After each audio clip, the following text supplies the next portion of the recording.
பாருங்கள்.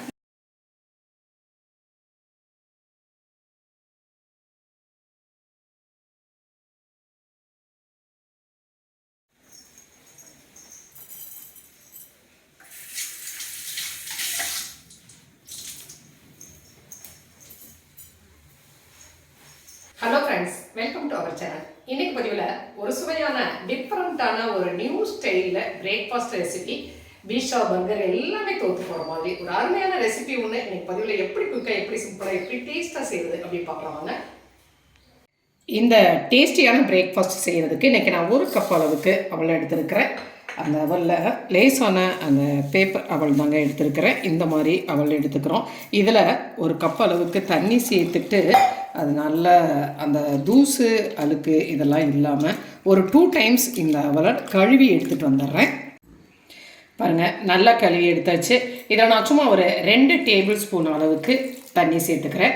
தண்ணி சேர்த்துட்டு இதை மூடி போட்டு ஒரு 10 நிமிஷம் அப்படியே ஊற விடலாம். இதுக்கு இன்றைக்கி நான் ஒரு பெரிய சைஸில் ஒரு உருளைக்கிழங்கு எடுத்துருக்கிறேன். பெரிய சைஸ் உருளைக்கிழங்கு அப்படிங்கிறதுனால நான் 1 எடுத்துருக்கிறேன். நீங்கள் ஸ்மால் சைஸாக இருந்தால் 2 உருளைக்கிழங்கு எடுத்துக்கலாங்க. எடுத்துட்டு இதை தோலை சீவிடலாம். இந்த மாதிரி தோல் நல்லா சீவி எடுத்துட்டு இந்த மாதிரி உருளைக்கிழங்கு துருவுறதில் வச்சுட்டு, கேரட் துருவுறதில் வச்சுட்டு இந்த உருளைக்கிழங்கை இந்த மாதிரி நம்ம துருவிடலாம். உருளைக்கிழங்கு துருவி தண்ணியில் சேர்த்துக்கலாங்க, இல்லைன்னா உருளைக்கிழங்கு கருப்பாயிட்டோம். இந்த மாதிரி உருளைக்கிழங்கை துருவி எடுத்தாச்சு, தண்ணியில் சேர்த்துருக்குறேன். இப்போ அடுப்பில் ஒரு பேன் வச்சுருக்கிறேன். இதில் நம்ம ஒரு 2 டேபிள் ஸ்பூன் அளவுக்கு எண்ணெய் சேர்த்துக்கலாம். எண்ணெய் காயட்டும். 1 டீஸ்பூன் அளவுக்கு ஜீரகம் சேர்த்துக்கிறேன். 1 டீஸ்பூன் அளவுக்கு உளுந்தம்பருப்பு சேர்த்துக்கிறேன். ஜீரகம் நல்லா பொரியட்டும். இந்த ஸ்டேஜில் ஒரு பெரிய வெங்காயம் பொடியாக கட் பண்ணி வச்சுருக்கிறேன். ஒரு 10 மிளகாய் குட்டி குட்டியாக கட் பண்ணி வைக்கிறேன். அதையுமே சேர்த்துக்கலாம். சேர்த்துட்டு நல்லா ஒரு வதக்கலாம். வெங்காயம் ஒரு பாதி வதங்கிடுச்சு. இந்த ஸ்டேஜில் ஒரு தக்காளி பொடியை கட் பண்ணி வச்சுருக்கிறேன். அந்த தக்காளியையும் அதோட சேர்த்துக்கலாம். இந்த வெங்காயம் தக்காளி நல்லா வதங்குறதுக்காக ஒரு 1/4 டீஸ்பூன் அளவுக்கு உப்பு சேர்த்துக்கிறேன். சேர்த்துட்டு வெங்காயம் தக்காளி நல்லா வதங்க விடலாம். இப்போ வெங்காயம் தக்காளி நல்லா வதங்கிடுச்சு. இந்த ஸ்டேஜில் நம்ம துருவி வச்சுருக்கிற உருளைக்கிழங்கை தண்ணியெல்லாம் நல்லா வடிச்சிட்டு இதோட சேர்த்துக்கலாம். சேர்த்துட்டு நல்லா கலந்துக்கலாம். நல்லா கலந்துட்டோம். இதில் 1/2 டீஸ்பூன் அளவுக்கு மஞ்சள் தூள் சேர்த்துக்கிறேன். 1/2 டீஸ்பூன் அளவுக்கு மிளகாய் தூள், ஒரு 1/2 டீஸ்பூன் அளவுக்கு மல்லித்தூள் சேர்த்துக்கலாம். சேர்த்துட்டு நல்லா கலந்துக்கலாம். நல்லா கலந்தாச்சு. இதில் சும்மா ஒரு 2 டேபிள் ஸ்பூன் அளவுக்கு தண்ணி சேர்த்து அதை நல்லா கலந்துட்டு மூடி போட்டு ஒரு 2 நிமிஷம் நல்லா அதை வேக விடலாம். பாருங்கள், மசாலா நல்லா வெந்து ஒன்று சேர்ந்துருச்சு. இந்த ஸ்டேஜில் 1 டீஸ்பூன் அளவுக்கு ஃபைனலாக கரம் மசாலா சேர்த்துக்கிறேன். ஒரு 1/2 டீஸ்பூன் அளவுக்கு உப்பு சேர்த்துக்கிறேன். சேர்த்துட்டு நல்லா கலந்துடலாம். இந்த ஸ்டேஜில் அடுப்பை ஆஃப் பண்ணிடலாம். ஆஃப் பண்ணிவிட்டு இது ஒரு பிளேட்டுக்கு ட்ரான்ஸ்ஃபர் பண்ணி ஆற விடலாம். இந்த மசாலா இப்போ அப்படியே ஒரு 5 நிமிஷம் ஆறட்டும். இப்போ 10 நிமிஷம் அவள் நல்லா ஊறிடுச்சு. பாருங்கள், அளவுக்கு நல்ல சாஃப்டாக ஊறி இருக்குது. இதை அப்படியே நம்ம கையால் சேர்த்து பிடிச்சி நல்லா பிசைஞ்சு விட்டுடலாங்க. மிக்சிலலாம் அரைக்க வேண்டிய அவசியம் கிடையாது. கையிலையே நல்லா சேர்த்து பிசைஞ்சுக்கலாம். பாருங்கள், நல்லா பிசைஞ்சாச்சு. இதில் 3/4 கப் அளவுக்கு நான் கடலை மாவு எடுத்துருக்கிறேன். அந்த கடலை மாவை நம்ம இதோட சேர்த்துக்கலாம். இதில் ஒரு 1/2 கப் அளவுக்கு தண்ணி சேர்த்துக்கிறேன். அப்புறம் தேவைப்பட்டால் நம்ம மீதி சேர்த்துக்கலாம். சேர்த்துட்டு இந்த மாவை நல்லா கலந்துக்கலாம். பாருங்கள்,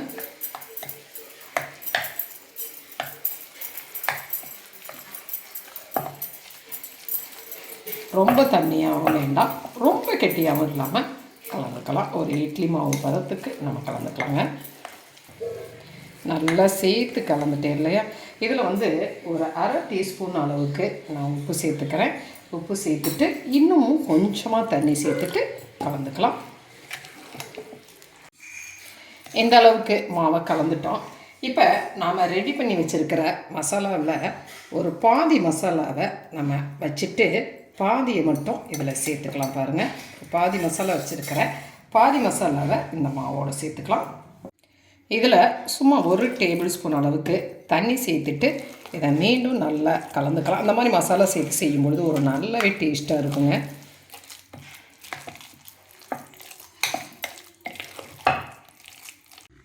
நம்மளோட மாவு ரெடியாக இருக்குது. இப்போ நம்ம பிரேக்ஃபாஸ்ட்டு செய்ய ஆரம்பிச்சிடலாம். அடுப்பில் ஒரு பேன் வச்சுருக்கிறேன். இதில் நம்ம வந்து ஆயில் லைட்டாக அப்ளை பண்ணிக்கிறேன். இதில் கொஞ்சமாக நான் வெள்ளை எள்ளு சேர்த்துக்கிறேன். பாத்திரம் நல்லா ஹீட் ஆகட்டும். பாருங்கள், இப்போ நம்ம எடுத்து வச்சுருக்கிற மாவை இதில் நான் வந்து கொஞ்சமாக அப்படியே சேர்த்துட்டு அதை அப்படியே பரப்பி விட்டுறலாம்.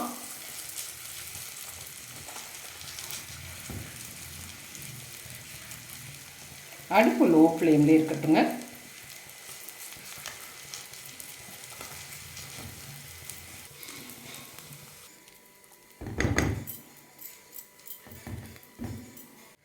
பாருங்கள், பரப்பியாச்சு.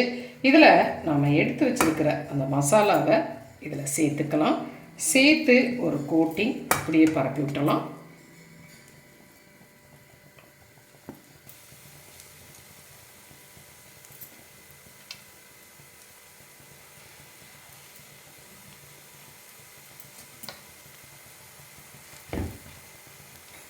இதில் இப்போ மீதி மாவு இருக்கு இல்லையா, அதை வந்து இது மேலே வச்சு இன்னொரு கோட்டிங் அப்படியே நம்ம பரப்பிடலாம்.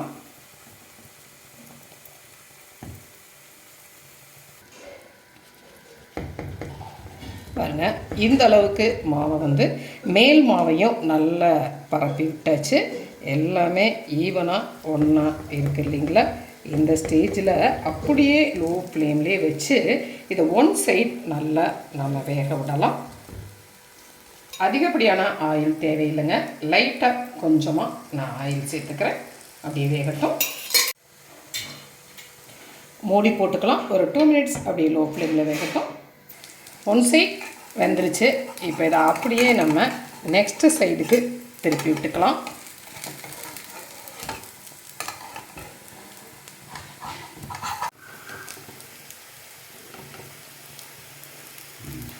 அழகாக ஒன் சைட் திருப்பி விட்டாச்சு. ஒன் சைடு வெந்துருச்சு. நல்லா இன்னொரு சைடும் இது நல்லா வேகட்டும். பாருங்கள், பாருங்கள், நல்லா வெந்து ரெடியாக இருக்குது. இந்த ஸ்டேஜில் இந்த மாதிரி ஒரு பிளேட் எடுத்துகிட்டு நாம் வந்து அதை அப்படியே எடுத்துடலாம்.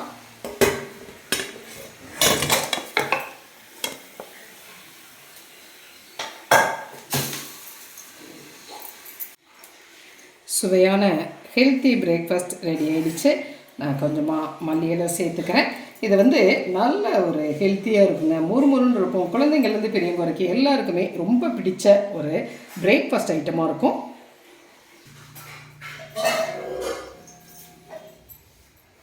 சுவையான இந்த பிரேக்ஃபாஸ்ட் ஐட்டம் நாம் கட் பண்ணி எடுத்து இது எப்படியுமே ஒரு 3 பேர் தாராளமாகவே சாப்பிட்லாங்க. அந்த அளவுக்கு ரொம்பவே ஒரு டேஸ்டியான ஒரு ஐட்டமாக இருக்கும். பாருங்கள்,